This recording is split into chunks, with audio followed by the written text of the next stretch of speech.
Fala aí, eu sou o Luiz Otávio. Eu sou a Ana Cláudia, nós somos os dois faladores. E o tema de hoje é ciência pra quê? E decepção. Muito legal.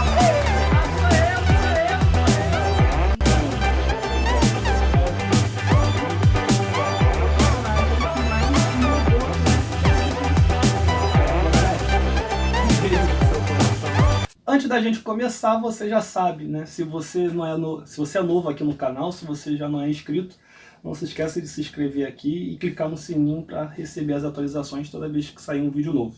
E não deixe de comentar, né? Sim, escreve lá nos comentários o que você É importante acha. a interação, isso também dá visibilidade para o vídeo, isso faz com que o vídeo seja sugerido para outras pessoas, além do nosso grupo que está, né, já acostumado a estar sempre junto. Sempre que dá, a gente responde, a gente tenta manter o diálogo, né? Isso aí. Com o que vale a pena também. Mas o tema de hoje ele é super importante, é um tema super atual, que é ciência para quê? Eu acho que uma das coisas interessantes desse governo é que você está trazendo esse tipo de debate. Sim. Que antes você achava que era uma coisa que não precisava mais discutir. E hoje você vê que, na verdade, muitas pessoas não conhecem o que se faz de ciência do nosso país, como é que funciona a ciência no nosso país, quem financia a ciência no nosso país. As pessoas não têm essa informação realmente. Quem não está no meio acaba não recebendo. E nesse ponto, o que está sendo a desinformação demonstrada, eu acho que é um importante momento a gente perceber que é um momento de falar sobre, quem sabe, trocar informações sobre esse assunto. Claro que a gente fala mais especificamente em relação ao nosso governo, porque é o país que a gente vive, mas isso na verdade é um movimento mundial. Você tem percebido no mundo todo o movimento e que não achem que é por acaso, não achem que não é um movimento planejado, orquestrado, não é teoria da conspiração, mas você percebe que há um movimento nítido e claro da negação da ciência.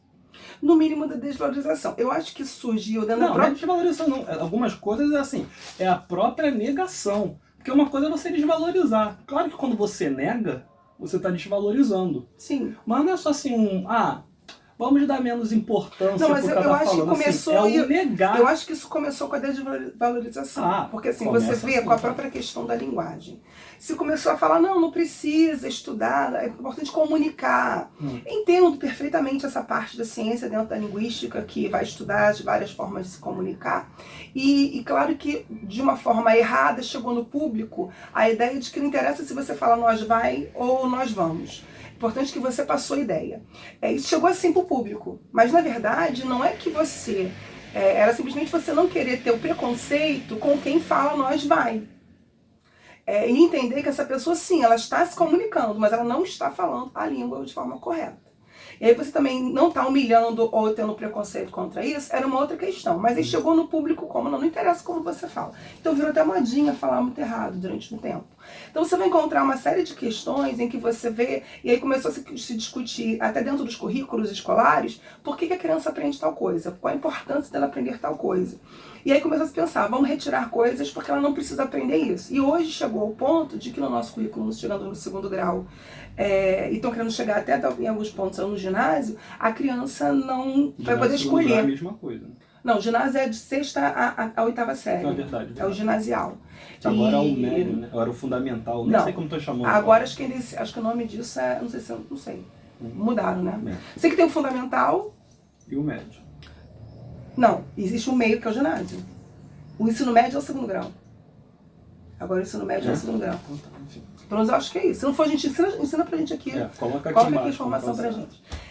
E aí você vai ver que isso começou um processo muito grande de questionar por que aprender, de questionar a própria ciência, de por que aprender. E aí começou a questionar, eu quero fazer exatas, por que eu vou aprender filosofia? Aí se brinca assim, nunca usei Bhaskara na vida, como que se a matemática e todo o ensino na escola se resumisse a Bhaskara. Não, e não só isso, como também é o seguinte, todo o processo que você também no aprendizado, você não deve pensar apenas no aprendizado em si, como fim, mas todo o meio que você perfaz para que você possa aprender isso. Então você vai ter uma série de raciocínios e formas de pensar que você vai desenvolver na criança e você vai trabalhar no jovem que vai ser necessário para a vida dele. Não que ele vai exatamente usar esta fórmula ou fazer essa operação, mas o tipo de raciocínio, a forma de pensar é que você desenvolve. Então, o aprendizado na escola como um todo, ele não é só um fim em si mesmo, ele é também um meio de que vai desenvolver uma série de formas de pensar. Porque, na verdade, o aprendizado em si é o objetivo.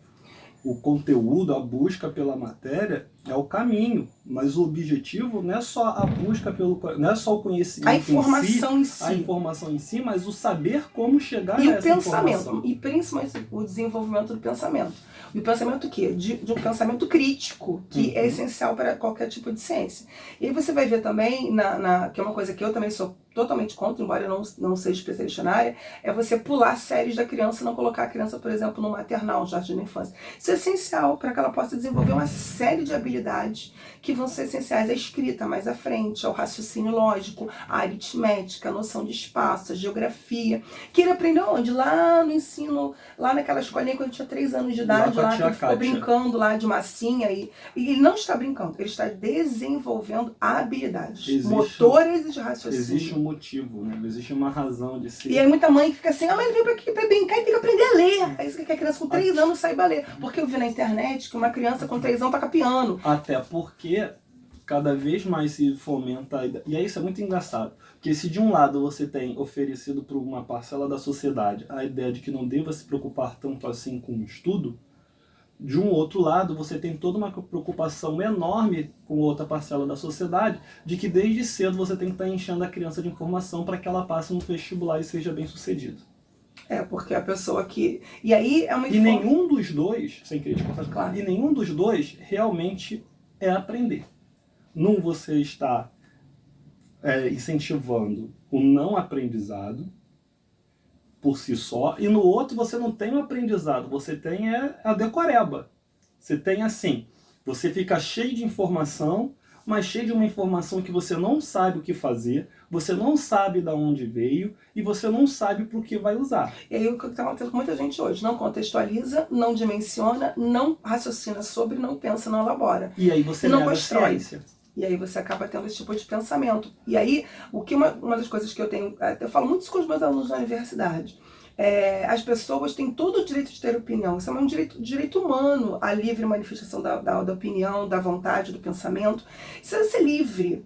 Agora, o que a gente não pode, de alguma forma, tirar é a autoridade da ciência. Porque, de alguma forma, para se dizer, mas quem é você, cientista, para falar sobre... Não, eu sou cientista. Eu estudei, os anos que eu passei na academia, na universidade, me permitiu falar sobre. Agora, você pode ter 1000 opiniões sobre o que eu estou dizendo. Concordar, não concordar, achar que é bom, ruim, válido ou não válido, mas você não pode, de alguma forma, negar. E é isso que você vê, as opiniões negando a ciência, como se opinião e ciência tivessem o mesmo peso. E não tem. Uma coisa é opinião científica também, que é outra coisa. E a confusão com a própria liberdade de expressão. Sim. Eu tenho a minha liberdade de eu posso falar expressar, o que eu penso. Eu posso falar o que eu penso, eu posso achar que é do jeito que eu penso, eu não estou nem aí pro que a ciência diz. Porque quando a gente fala de ciência, a gente não quer personificar na figura de um cientista. Quando a gente fala ciência, a gente está falando de um grupo de cientistas. A gente está falando de um grupo de pessoas, algumas que vão ser conhecidas, algumas que vão ser renomadas e muitas outras que não vão ser. E não só isso, eu acho também que a gente está falando da construção de um saber durante séculos. Que eu acho que isso também é muito importante falar. A ciência, ela não é só minha, dele, de um grupo, ou nem de quem está hoje na universidade. Ela foi construída, hoje o que eu sei é fruto do que eu estudei, mas é também fruto de que muitas pessoas construíram esse raciocínio, esse pensamento. Isso foi passado, isso foi elaborado, construído e chegado aqui hoje. E é óbvio que esse saber, esse conhecimento não está acabado, ele está continuando. Então por isso a ciência ainda é dona de verdades. Ciência é manifestação cultural de uma sociedade. A ciência que uma sociedade produz é parte da manifestação cultural daquela sociedade. E se você acaba com a ciência numa sociedade, você está acabando com parte da cultura daquela sociedade. E de alguma forma você acaba também mostrando o seu nível de evolução socioeconômico. Sim. Né? Porque todos os países que têm desenvolvimento econômico, eles também têm um desenvolvimento científico e tecnológico muito grande. E eles conseguem perceber a ligação importante de você ter uma indústria própria, tecnológica, que tem como base o estudo científico universitário, principalmente, que tudo começa ali na base, na universidade, na escola, e vai se desenvolvendo, e você tem esse tipo de incentivo. E aí você consegue construir dentro daquele país uma indústria tecnológica de peso que tem um valor agregado muito grande e que vai proporcionar àquela população um valor de tecnologia mais barato, porque ele é nacional, porque ele é criado ali. E é um retorno que você faz. O que acontece? Quando você também não valoriza a ciência, você muitas vezes até investe nela, mas quando você não tem uma continuação disso, esse valor é perdido, porque você não tem como desenvolver nem como manter essa pesquisa ao longo do tempo, que é o que está acontecendo com as bolsas das e é preciso que o governo invista nisso.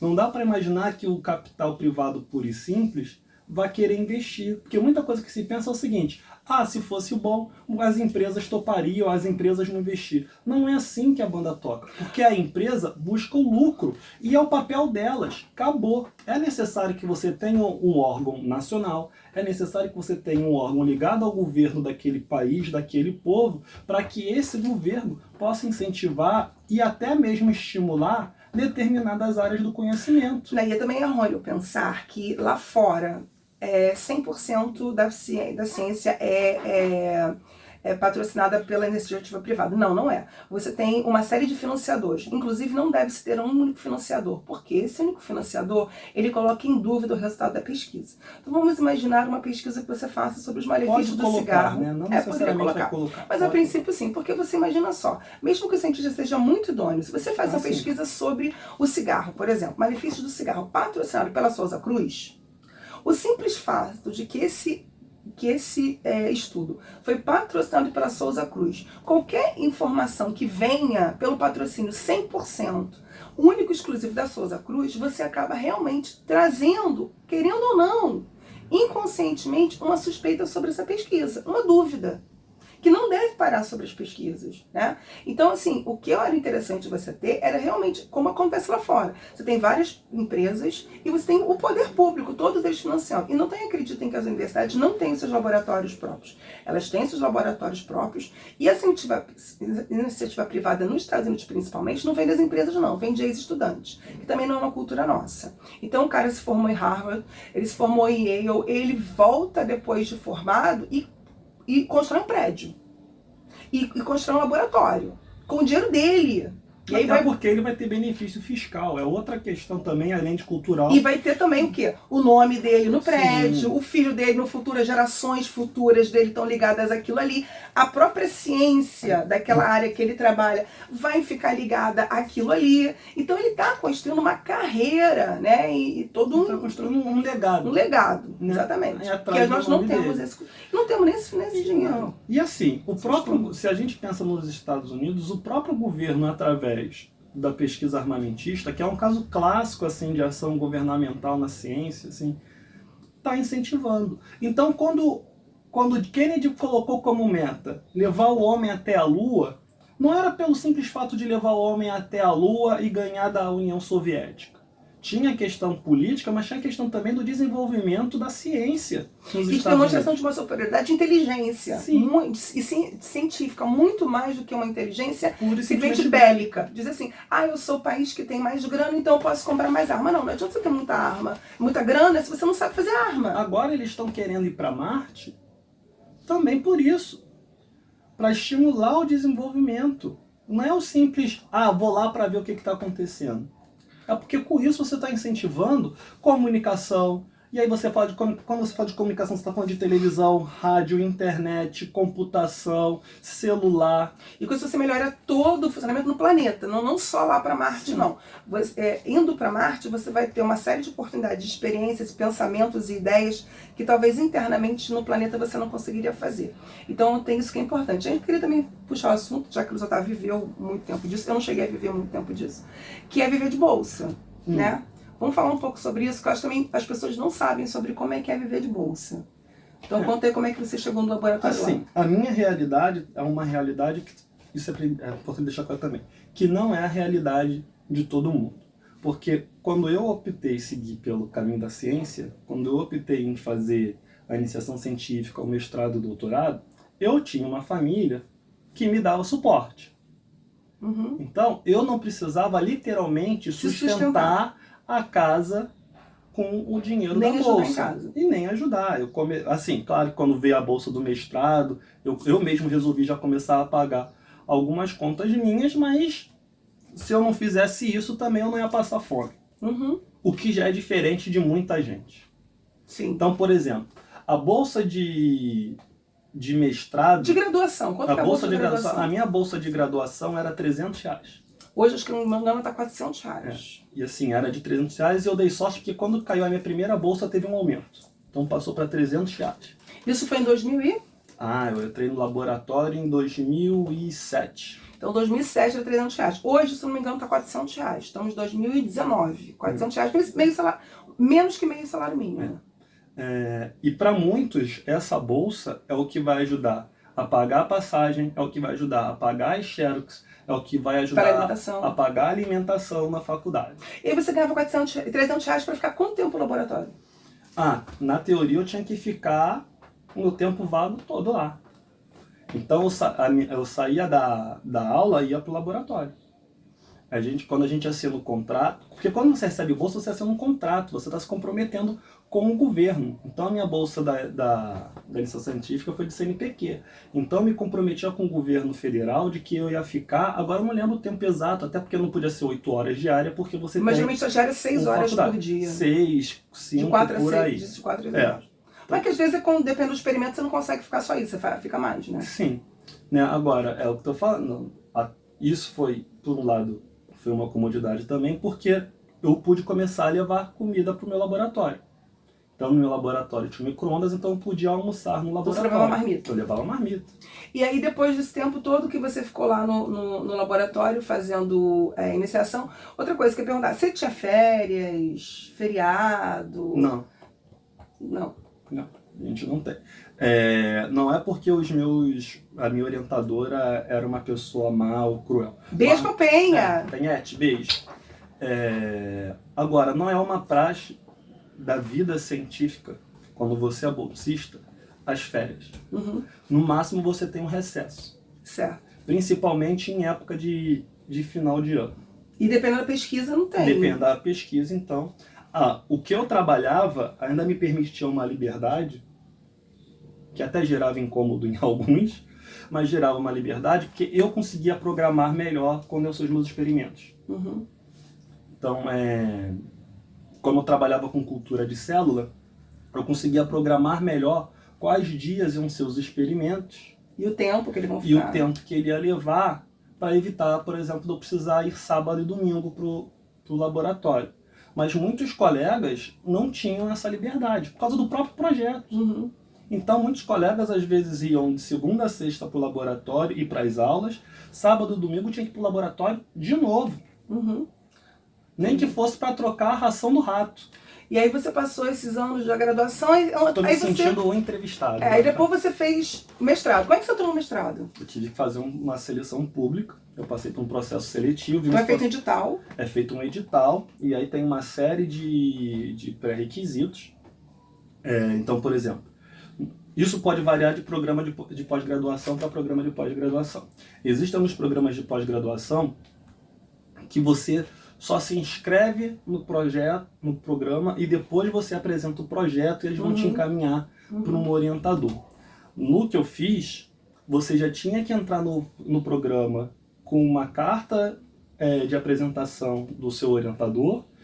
Alguém já aceitava você antes? Alguém já tinha que me aceitar antes. Você já tinha todo um projeto com e se responsabilizar por mim.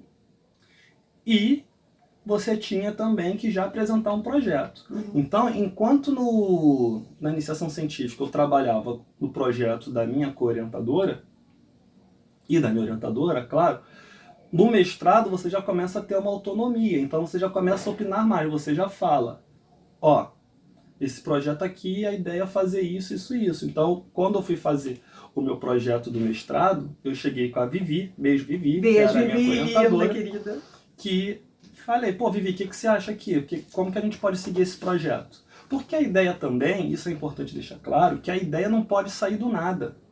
Não é um belo dia assim eu penso, não, vou pesquisar isso. Eu tive um sonho, existia já uma linha dentro do laboratório, que eu me identificava, até por isso eu trabalhava nela, E dentro dessa linha, dentro das informações que já tinha sido obtido com essa linha e com conhecimento científico já estabelecido, a gente elaborava um novo passo, uma nova pergunta. E aí foram 2 anos de mestrado. Ganhando quanto? Na época, a bolsa de mestrado era 1.400. 1.400, 1.500 por aí. E hoje? Ou 1.200, acho que na verdade Era 1.200. 1.200. Isso em 2000 e? Isso foi em 2011, acho que foi 2011. 2010, 2011. Por aí. 2010 eu terminei a faculdade, 2011. 2011. E aí, 2 anos recebendo R$1.300. Hoje, quanto é que tá essa 1.200. bolsa? 1.500. R$1.500. Dedicação quanto tempo de... Porque aí no mestrado você não tem... Mestrado e doutorado, você tem que... Quando você assina o mestrado e doutorado, você está assinando que você vai ter dedicação exclusiva com aquele projeto. E é importante também falar, com relação às questões trabalhistas, é que um bolsista, ele não é trabalhador. Não Hoje em dia, é importante deixar isso claro. Assim, hoje em dia não existe regulamentada a profissão cientista no Brasil. E aí não tem carteira assinada como cientista. Então, quando você é um funcionário público quando você faz pesquisa numa faculdade, na verdade, se você é um funcionário público, ou é porque você é técnico, ou você é contratado como técnico, ou você é professor. E aí o bolsista, gente, é importante falar isso, ele não vai ter carteira assinada, e portanto ele não tem nem direito trabalhista, ele não tem direito a férias, 13º, FGTS, INSS. Teoricamente a insalubridade já está na bolsa. Ele, assim, a insalubridade, os riscos que eles correm, né? Depende da pesquisa que você faz. Inclusive pode até ter periculosidade, né? O pessoal de química geralmente também tem periculosidade. Não, acho que pode ter os dois. Insalubridade é todo agente nocivo biológico. Mas teoricamente está tudo no valor da bolsa. Teoricamente o valor calculado da bolsa já é para cobrir. Que maravilha. Aí você vê, dedicação exclusiva depois de 4 anos de faculdade. O que isso quer dizer? Que você não pode trabalhar. Não. Então, teoricamente, se você ganha bolsa e se você trabalha, você vai receber um comunicado da Receita Federal. Você está começando uma fraude. Em alguns casos até pode configurar crime. E aí, nem como professor, tá, gente? Isso é importante me falar. Você não pode nem como professor. Então você, por exemplo, às vezes, como aluno, você pode ser chamado a fazer uma palestra, você ir a uma conferência, você apresentar um pôster, você participar de uma mostra, ou até mesmo ir a uma aula, apresentar como um professor convidado. Mas você não recebe nada por isso. E você, na verdade, não é professor. Você não pode estar trabalhando nem como professor e nem como cientista. Você tem dedicação exclusiva, no mínimo 8 horas por dia, 5 dias por semana, no mínimo. É quando você abre edital para professor substituto dentro de um departamento. Então você precisa que alguém substitua um lugar que ficou vago. E aí é temporário. Por exemplo, uma professora está grávida, acabou de ter um bebê. Ou alguém o professor se aposentou, ainda não se abriu o edital para um novo concurso, e aí tem um concurso, mas um concurso menor, temporário. Se não me falha a memória, para professor substituto você pode. Mas o valor é um salário mínimo. O salário do professor substituto. O salário do professor substituto é um salário mínimo numa universidade? Que maravilha. E aí, uma outra coisa que depois, aí acabou. Pelo menos era isso, tá? E no final do mestrado, você teve que apresentar? Como é que foi? No final do mestrado, eu tive que fazer a defesa da minha dissertação. Né? Então, a gente convida uma banca de pessoas que estejam relacionadas com um tema, e aí você vai ser aprovado ou não. De professores externos e internos. Ou seja, da instituição onde ele fez, que foi o UERJ, e também de fora da UERJ. E aí faz a defesa, aprovado, ganha o título de mestre. Depois você fez, então, outro processo seletivo. Depois não, na verdade, e aí, quando eu estava terminando a graduação, eu já estava fazendo o processo seletivo do mestrado, porque não tinha como eu esperar terminar a graduação, passar um semestre para ir fazer o processo seletivo. Então, enquanto eu estava terminando a graduação, eu já fiz o processo seletivo do mestrado, tanto é que eu conto que eu estava fazendo minha última prova da faculdade de manhã, de tarde saiu o resultado do mestrado, que eu tinha passado ou não. E do mestrado também, eu estava terminando de defender o mestrado, então antes da própria defesa, se eu não me engano, acho que foi antes de eu defender a dissertação, eu já tinha feito o processo seletivo do doutorado. Até porque a gente estava casado. Não, na verdade a gente não estava casado ainda. Eu casei no primeiro ano do doutorado. Ah, foi? Tanto é que quando a gente conversou, eu falei, não, Ana, no mínimo eu tenho que passar no doutorado. E aí porque passou eu não no tinha doutorado. certeza nenhuma. Aí eu passei no doutorado. Fez todo o processo seletivo novamente? Sim, aí eu tive que, na pós que eu fiz, o processo seletivo do doutorado não tinha a prova de conhecimentos gerais. Você só tinha a prova de línguas, porque quando você está no doutorado, você tem que fazer uma prova de proficiência. Mestrado é uma língua, doutorado 2 línguas. Você tem que fazer prova, geralmente, se não for prova de conhecimento, você vai fazer um projeto. Eu não tive a prova específica, mas eu tive que apresentar meu projeto para uma banca. E você tem também a entrevista. Né? Sim, sempre. Na entrevista. E todas elas são eliminatórias. Sim, no mestrado teve entrevista. No mestrado teve. Entrevista. No mestrado teve a prova de conhecimentos específicos, teve a prova de línguas. São 3 avaliações. E o projeto. E a defesa do projeto. Essas são 3 avaliações. Aí depois passando pelas 3, você entra no mestrado. No doutorado, você só tem a apresentação do projeto. Tem a avaliação de currículo também. E línguas, também inclui. Mas aí que tá. Depende do processo seletivo. Tá. Porque no doutorado, você tem que fazer a proficiência de 2 línguas. Alguns programas de pós-graduação colocam isso no meio do doutorado do aluno. Você tem uma outra chance, se você não conseguir. Eu acho que tem. Mas no que eu fiz, já era parte do processo seletivo. Eles já resolviam colocar como parte do processo seletivo. Geralmente de humanas já é processo seletivo, você não consegue se não tiver. Você já fazia a prova ali também. Então tive prova de línguas e defesa do projeto de doutorado. Depois de 2 anos eu tenho que passar pela qualificação, que é quando você tem que montar uma banca e apresentar o que é o que o doutorado dura 4 anos, pelo menos, alguns podem durar até 5 anos. Algumas pessoas geniais. Esse papo de durar até 5, você tem que ter autorização. Não, digo que pessoas geniais é que fazem menos. Tá, mas esse papo de durar 5 anos, você tem que pedir autorização. Prorrogação. Você pede prorrogação. Você pede para prorrogar e tem que justificar por que você está prorrogando. E aí tem a qualificação no meio. E a gente tem que falar, quanto é que ganha de bolsa o doutorado? R$ 2.200. R$2.200. É o mesmo valor até hoje. Desde 2012 até hoje, R$2.200. Você vê, a pessoa que já fez uma graduação, fez um mestrado, fez todo um processo seletivo e vai trabalhar com ciência. E importante depois a gente vai falar sobre isso. O que a ciência faz no Brasil hoje? O que as pesquisas estão fazendo hoje? São responsáveis pelo que no nosso país? E o cara vai ganhar R$2.200 por também dedicação exclusiva. Sim, dedicação exclusiva. Também não pode trabalhar. Lembrando, não tem CLT, não tem direito trabalhista, nada. Não está contando como tempo de trabalho. Isso não é contado como tempo de trabalho do professor. Você vê, ela vai passar 2 anos, pelo menos 2 anos, 2 anos no mestrado e 4 anos no doutorado, são 6 anos. Isso não está contando para a aposentadoria dela. Depende de quando a pessoa começa a faculdade. Por exemplo, no meu caso, até próximo dos 30 anos, eu não recolhi a INSS. E nunca tinha tido carteira assinada, né? Eu nunca tinha tido carteira assinada. Carteira nova. Quando ele começou a trabalhar, 29 anos de carteira, novinha. Quase isso. Tirou carteira mais ou menos por isso, né? 28, 29 anos. Então, durante uma parte da minha vida, eu recolhi o INSS como autônomo. E isso assim, e aí eu vou falar, você recolhe como contribuinte facultativo. Né? E aí você vai ver a escala de quanto você quer receber, você vai contribuir, tem os valores lá de contribuição para você ter dentro daquele valor de 1.200 e 2.200. Né? Eu já recolhia já com esse valor. Mas isso era porque você queria, mas você podia até contribuir. Se a tua família quiser contribuir para você, for uma família rica, quiser contribuir para você, ela pode contribuir até no teto.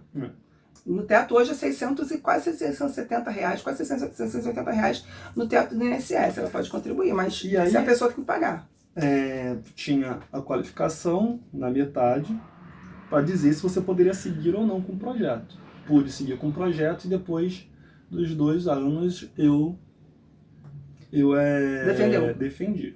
E aí eu dei uma sorte muito grande, porque eu consegui sair já do doutorado empregado. Então, quando eu terminei o doutorado, eu consegui um emprego. Mas eu sou um caso, assim, se eu pego 5 amigos meus, eu fui o único. Isso como professor, não como pesquisador. Isso como professor, e aí já como professor. Porque na universidade privada, dificilmente você vai encontrar na área da ciência da saúde uma posição de pesquisador.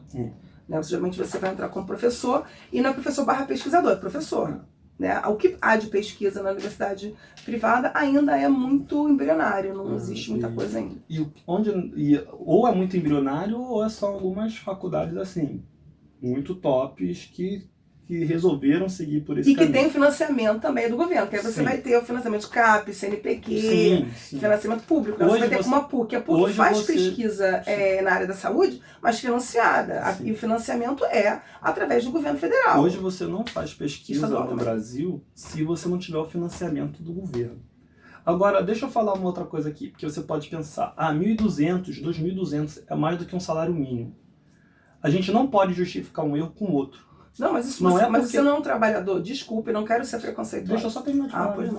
Não é porque o salário mínimo é baixo que justifica a pessoa receber uma bolsa que o valor muitas vezes não dá, porque assim, de novo, quando você fala de mestrado e doutorado, você já está falando de pessoas que estão formando a sua própria vida, então tem gente que sustenta a casa, gente que paga aluguel, gente que faz as compras do mês, Tem filho. gente tem filho, gente que faz um monte de coisa, ou deixa de ter filho, justamente porque não vai ter como ter como custear com essa bolsa de mestrado e doutorado. Então não é o fato do salário mínimo no Brasil ser baixo que deve justificar o valor das bolsas de pesquisa. E entre as E mulheres de novo, você não é trabalhador.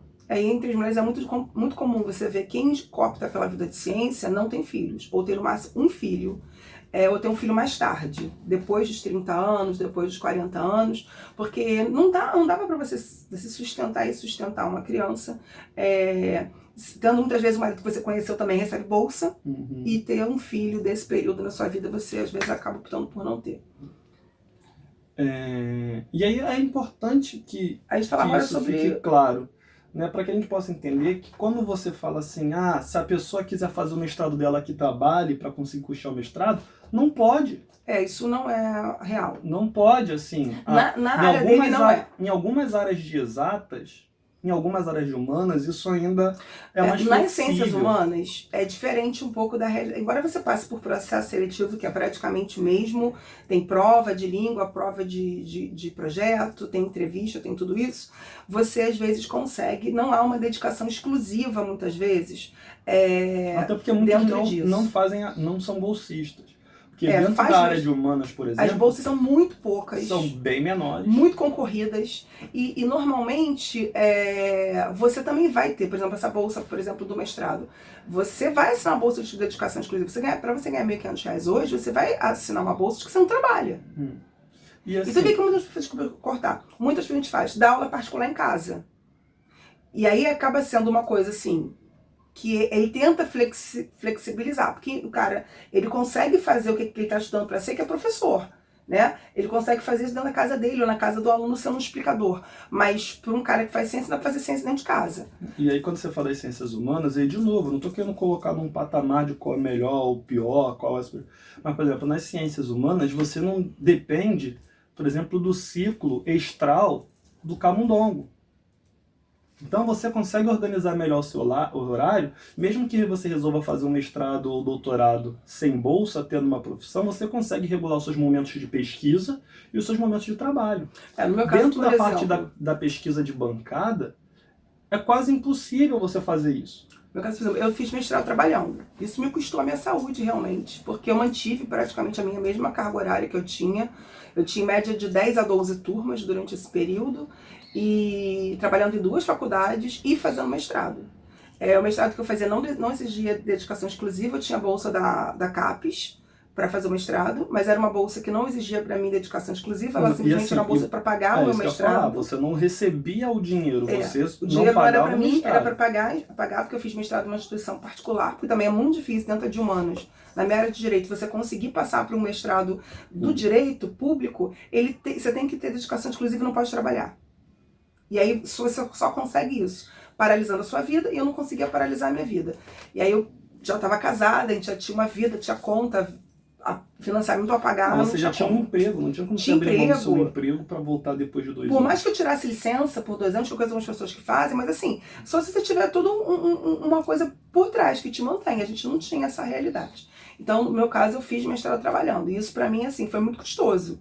Porque eu tinha aula de manhã, eu tinha aula de tarde, corria daqui, corria pra cá. Eu fiz em outra cidade, porque eu não fiz aqui no Rio, fiz em Caxias, que eu fiz mestrado na Unigran Rio. Então foi uma corrida muito grande. Hoje eu tô cheia de problema de coluna, problema de tendinite. Muito do que eu não pude nem parar pra pensar em dor, em problema naquela época, que se eu parasse eu podia perder minha bolsa. E eu tinha um prazo pra concluir, que era o prazo de 2 anos pra concluir o mestrado, e eu ter todo esse período com bolsa. A ciência, gente, é fundamental para o desenvolvimento da vida. Né? Se hoje a gente pode gravar aqui esse vídeo, se hoje vocês estão vendo o vídeo onde quer que vocês estejam, se hoje a gente tem as vacinas, se hoje a gente tem toda uma série de conhecimento, é porque você teve o desenvolvimento da ciência ao longo do tempo. Negar a ciência é querer negar o desenvolvimento da sociedade em si. É que você querer voltar para a Idade Média. Algumas ideias defendidas hoje são ideias defendidas na Idade Média. Então você vê, por exemplo, hoje, movimentos absurdos do tipo do terraplanismo, em que você vai ter pessoas que não são pessoas burras, não são pessoas que não têm conhecimento, são pessoas que simplesmente resolvem negar o conhecimento científico. Muito mais, às vezes, por uma necessidade de se sentir pertencente a algo até, do que em busca de uma verdade propriamente dita. E eu acho que pior do que o do terraplanismo, que eu acho que ele não faz um grande mal para ninguém. Eu acho que é o pessoal antivacina. Eu acho que tudo isso faz mal, tudo é uma proliferação da ignorância. Eu acho que o antivacina faz um problema, inclusive, que assim, ao escolher não se vacinar ou não vacinar o filho, você expõe outras crianças a risco. Sim. Isso é uma coisa que é importante dizer. Quando você faz uma opção porque você acredita que essa vacina faça mal, você está fazendo mal a uma população. Porque no momento que você não está imunizado e você tem contato com esse vírus e se torna um propagador desse vírus, você vai colocar em risco crianças que não estão, principalmente, na idade de imunização. Que são crianças em tenra idade, são muito pequenos. E hoje, infelizmente, até por uma questão moderna, as mães não têm mais aquele cuidado de não sair com criança mais com 2 meses, 1 mês. Hoje você vê no shopping, tranquilamente, uma criança com 1 mês, 2 meses de idade no shopping, no restaurante, andando por aí. Não vou questionar isso, não, mas hoje você tem um enorme número de crianças que têm problemas de saúde durante a infância que não podem ser imunizadas imediatamente, porque elas têm algum problema de saúde ou no seu sistema imunológico, estão sendo controladas e acompanhadas, e você, ao ter um filho que você não vacinou e levou para a creche, ou para o jardim da infância, para a escola, o que for, você coloca em risco outras pessoas. Isso que eu acho que é o fator mais sério, mais importante nessa questão. A gente está falando da área da saúde, mas se a gente volta, por exemplo, para a área de humanas, e de exatas, a gente mesmo já falou de computação, mas se a gente volta para a área de humanas, por exemplo, você negar a história, assim, é você querer recorrer, é você querer voltar aos erros do passado. Assim, é você querer repetir a construção social que já se mostrou errada. Quem gostava de negar a história, quem gostava de distorcer os fatos, por exemplo, era Hitler. Quem gosta de distorcer a realidade, de não deixar a população ter a realidade, é a China. É o comunismo, que o pessoal detesta tanto, é o comunismo. Entendeu? É verdade, assim, não o comunismo. Importante separar o comunismo com filosofia, pensamento, escola de pensamento, e o comunismo, algo que foi exatamente colocado em prática. Então, regimes comunistas, você tem que separar o regime comunista da União Soviética, o regime comunista da China, do Cuba. Eles são diferentes entre si, nenhum deles foi igual ao outro, e cada um deles vai ter resultados e pensamentos e formas de colocar em prática um pensamento inicial, que depois, na realidade, nunca chegou nem perto daquilo que é dar o poder ao povo, que nenhum deles fez. Ponto. Então, quando você resolve... Na verdade, só um lugar conseguiu fazer isso durante poucos meses, mas porque durou meses, foi na França. É verdade. E aí você tem, então, quando você nega a verdade histórica, na verdade é só você, é uma maneira de você alienar a população. Então você nega temas como a escravidão, você nega temas como o nazismo, você querer distorcer a realidade e a noção... A ditadura. Você querer negar a ditadura. Tudo isso é só uma maneira de manipular a população e permitir que isso volte de novo. E não só, e negar dados científicos, como a questão do desmatamento, a questão do problema do aquecimento global, de uma série de pesquisas, porque assim, gente, não é que a ciência ela seja inquestionável, ao contrário, a ciência em si, ela tem como raciocínio essencial e requisito a crítica. Então a crítica é essencial para se fazer qualquer tipo de ciência.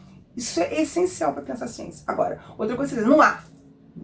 Outra coisa, mas ele é linear, o ritmo é contínuo. Como é que você questionar esse tipo de coisa é super essencial até para se compreender o fenômeno como um todo. Agora, você dizer não há, simplesmente você negar. Os raciocínios negacionistas, eles são muito problemáticos porque eles simplificam pensamentos e ideias complexas. Essa simplificação do raciocínio nem sempre ela comporta uma realidade, porque a realidade humana ela tem muitas dimensões. Ela é extremamente complexa. Então, quando eu simplesmente digo não existe, eu acabo caindo num vácuo de raciocínio muito grande. E aí você fala, não existe, aí não existe nada, não tem que colocar nada no lugar e não precisa ter nada. E você interrompe o debate. Quando você fala assim, sim, não existe, não precisa ter debate. E não tem nada, tem que ter nada no lugar. Então, por exemplo, a questão do aquecimento global.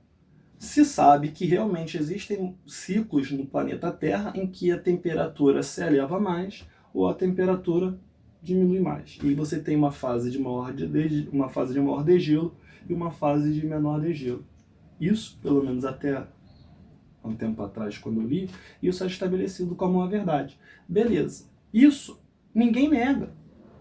O que se chama a atenção é que, nos últimos anos, isso tem sido exagerado, isso tem sido exacerbado, isso está acontecendo mais do que as previsões diziam que deveria ser o normal. Ninguém está negando a existência de ciclos de temperatura no planeta Terra.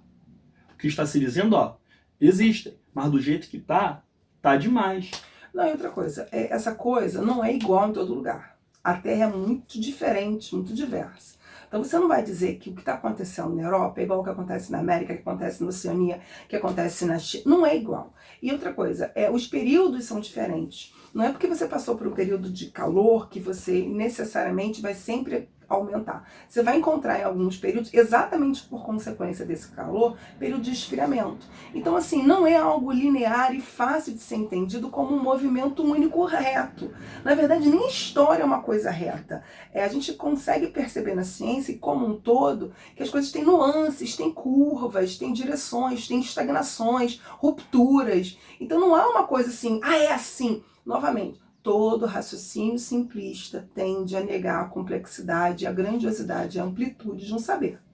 Então é importante a gente estar tentando entender toda essa complexidade. Não, é claro que é difícil absorver tudo isso. E não é numa conversa, numa dia, numa hora, numa vida que você às vezes vai conseguir absorver todo esse conhecimento. O conhecimento humano, ele é uma construção milenar, que é difícil realmente uma única vida você escolhe uma área. Eu estou na área do direito, ele está na área da biomedicina. Cada um está dentro de uma área tentando aprender alguma coisa. E mesmo assim, dentro da nossa própria área, você acaba escolhendo sub-áreazinhas para você conseguir estudar.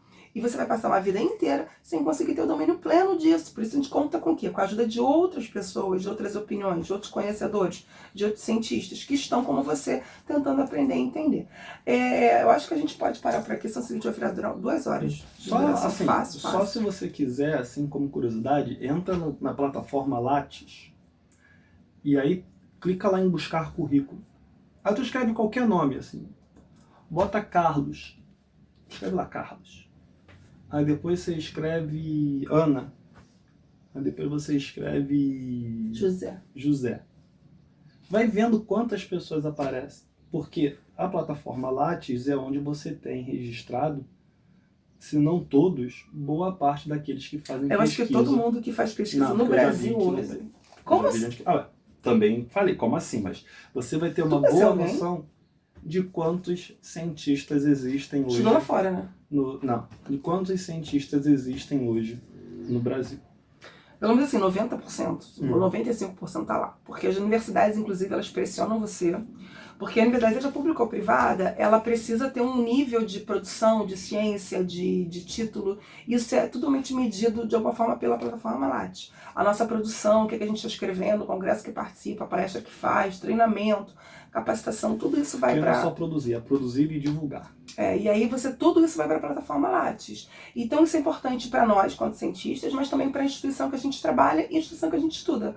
Porque isso acaba também fazendo com que o ranking dela de pontuação, quanto uma instituição que produz ciência, que promove ciência, se eleve. Né? E aí é importante. Então, geralmente, quem trabalha com ciência no Brasil vai estar com o nomezinho na plataforma Lattes. E no Brasil nós temos algumas melhores do mundo. É isso, gente. Valeu, até a próxima. E aí, se tiver alguma dúvida, alguma pergunta, só deixar aqui embaixo, tá? E a gente vai tentar responder vocês. Beijão, pessoal. Curte aí, compartilha, essas coisas. Até a próxima. Valeu. Tchau, tchau.